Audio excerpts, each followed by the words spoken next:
May bala ka ba nga lagyan yung ina-upload mo nga mga videos sa YouTube channel mo ng thumbnail katulad nito? Tapos hindi mo alam kung paano gawin yung thumbnail at saka hindi mo alam din kung paano mo ilagay yung thumbnail. Tara, ituturo ko sa inyo. Hello guys! For today's video guys, ituturo ko sa inyo kung paano magawa ng thumbnail at saka paano din ilagay yung thumbnail. Ang thumbnail guys, isa po siya pansinin ng mga viewers. May possible na maklik nila yung channel mo dahil sa mga caption at saka thumbnail ng nilagay mo sa mga ina-upload mo nga mga videos sa YouTube mo. Tara na, ituturo ko sa inyo. Let's go! So kapag hindi ka pa naka-install ng Pixelab, mag-install ka na sa Play Store. Katulad dito kasi dyan tayo gagawa ng thumbnail guys. So magsimula tayo guys, pindutin natin. So ngayon guys, nandito tayo sa Pixelab. Nakikita mo yung dot sa taas, tatlong dot, pindutin natin yan. Pindutin natin yung image, size, custom. So pipiliin natin yung YouTube thumbnail. Okay, yan ang size ng YouTube thumbnail guys. So ngayon, pwede din mo palitan yung background. Ang pagpili ng background guys, nakita mo yung box sa baba, ito. So pindutin natin yan. Color, i-open natin. So mamili tayo dito, black, white, red, pink. Maraming kapilian guys. Nasa iyo yan kung anong trip mo na background. Para sa akin, white.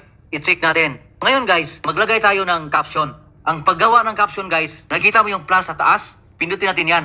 Text. Nakita mo yung logo ng ballpen, pindutin natin yan. May ballpen ulit, pindutin natin yan. I-delete natin yan. Ngayon guys, topic natin, paano gumawa ng thumbnail.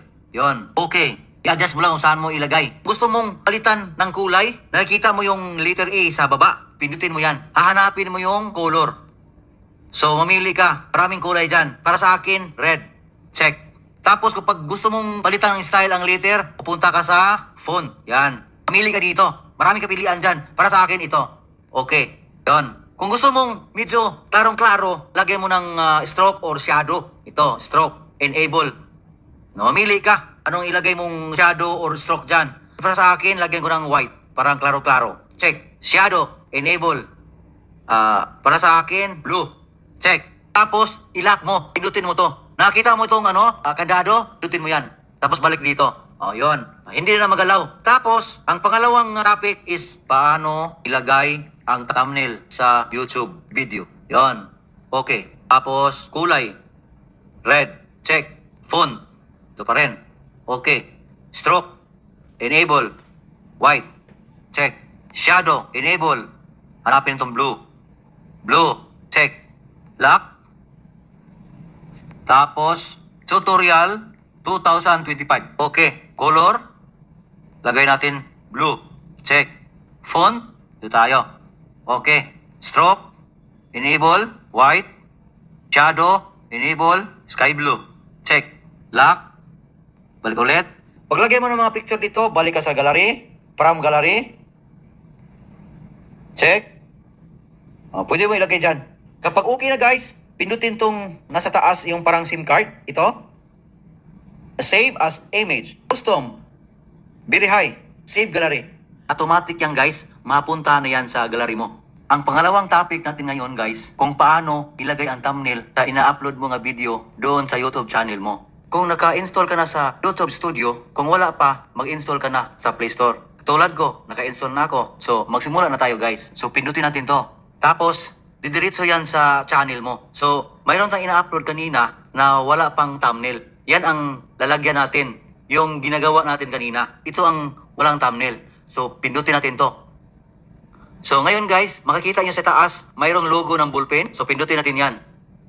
Tapos, sa my left side, may logong ballpen na ulit. So, pindutin natin yan.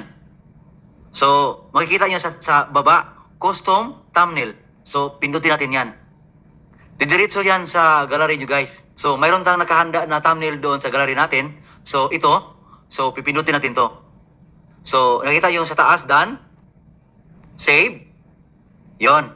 Mayroon ng thumbnail ang ina-upload natin guys. Yan lang guys. Sana nasundan ninyo ang tutorial ko. Yan lang guys. Sana nasundan ninyo ang tutorial ko. Kung nagustuhan mo yung video ko guys, paki-like, paki-comment kung taga saan ka para malaman ko din ba kung saan umabot yung video ko guys. At saka paki-subscribe na lang guys para updated ka kung mayroon kong mga video na ina-upload soon. See you next time guys. God bless you all.